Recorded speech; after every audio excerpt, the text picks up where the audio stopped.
Telugu Desam party నాయకుల దాడుల మీద మాజీ మంత్రి అంబటి రాంబాబు గారి లాస్ట్ డాక్టర్ అనుకుంటారు. ఆమె అమెరికాలో ఉంటుంది. ఆమె పేరు అంబటి శ్రీజ. ఈరోజు తీవ్ర ఆగ్రహం వ్యక్తం చేస్తూ ఒక వీడియో కూడా రిలీజ్ చేసింది. అమెరికా నుంచి వీడియో విడుదల చేసినట్టు ఆమె తమ కుటుంబం ఎదుర్కొంటున్న దారుణ పరిణామాలను చాలా భావోద్వేగంతో విచారణ కూడా వ్యక్తం చేసింది. అదేవిధంగా తెలుగుదేశం పార్టీ శ్రేణులు తమ ఇంటి మీద రాళ్లతో దాడి చేయడం, 9 గంటల పాటు గుంపులుగా వచ్చి విధ్వంసం సృష్టించడం మీద ఆమె అనేక ఆరోపణలు చేస్తూ చాలా బాధపడింది. ఆమె వృత్తిరీత్యా డాక్టర్ అనుకుంటా ఆమె.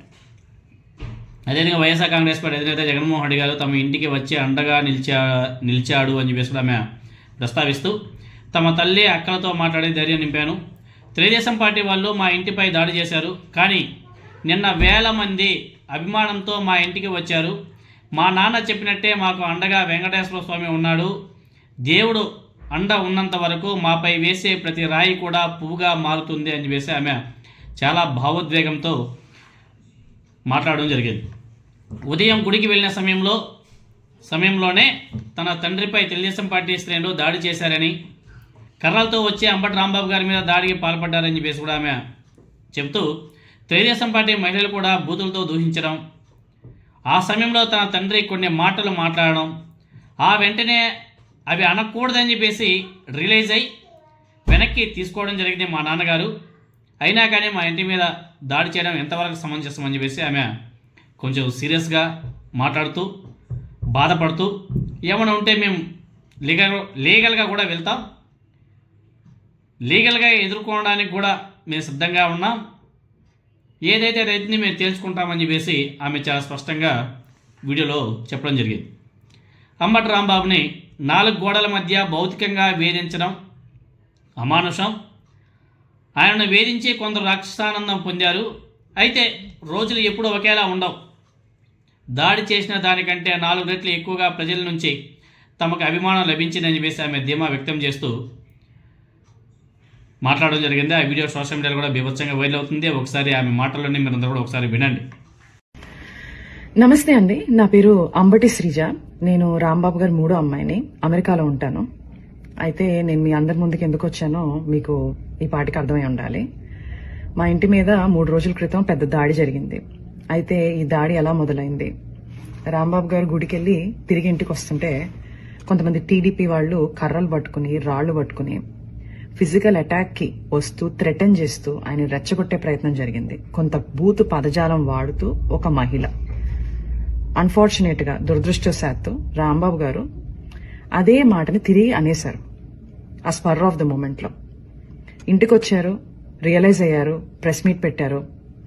ఇంత పెద్ద లీడర్ గా ఉండి నా బ్యాలెన్స్ ని నేను కోల్పోయి ఉండకూడదు, నేను ఆ మాట అనుండకూడదు అని ఆయనకున్న పశ్చాత్తాపాన్ని చాలా క్లియర్ గా వ్యక్తం చేశారు. అయినా వాళ్ళు తృప్తి చెందలేరు. లీగల్ కాన్సిక్వెన్సెస్ ఫేస్ చేస్తానని కూడా ఆయన చెప్పడం జరిగింది. కానీ వాళ్ళకి వేరే ఎజెండాస్ ఉన్నాయి.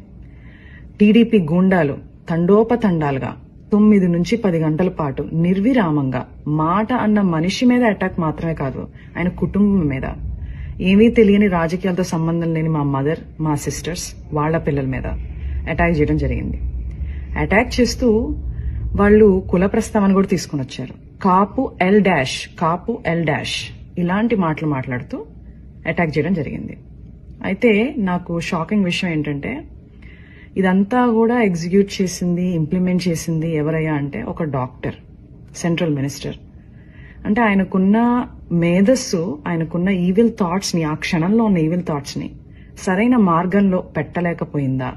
ఇది నాకున్న అంతు చిక్కని ఒక ప్రశ్న. అక్కడితో వాళ్ళు ఆగలేదు. రాంబాబు గారిని అరెస్ట్ చేశారు.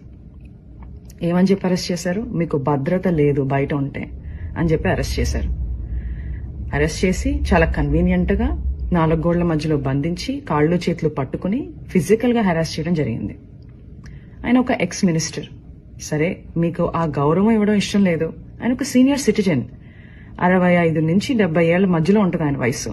అయినా కూడా వాళ్ళకి గౌరవం ఇవ్వాలని లేదు. రాక్షసానందం పొందారు.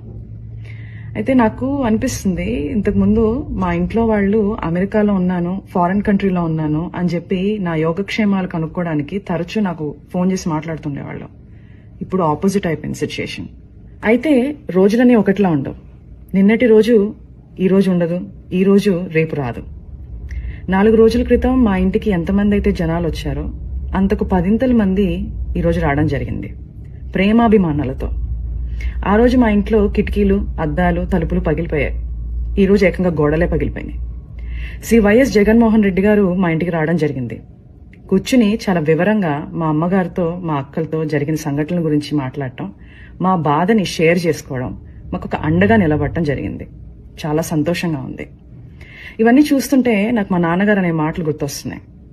శ్రీ వెంకటేశ్వర స్వామి అండ మాపై ఉన్నంత వరకు మీరు మా పైన వేసే ప్రతి రాయి మా దాకా చేరేసరికి పువ్వుగా మారుతుంది. మీరు మమ్మల్ని తిట్టే ప్రతి తిట్టు ఒక ఆశీస్సుగానే మారుతుంది. ఆయనే మాకు ఒక రక్షక కవచంలా ఉంటారు.